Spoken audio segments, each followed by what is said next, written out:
大家好，我 Shoki 啊。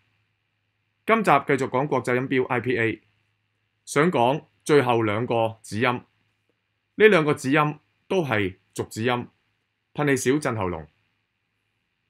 好，呢個子音見唔見到寫個 J 啊？唔係讀 J 啊，係讀 Y。U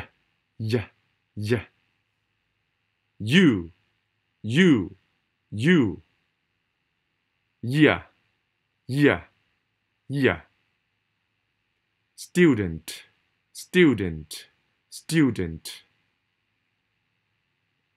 好，點讀啊？華，中華個華，嗰個好，試下讀咯喎。win quiet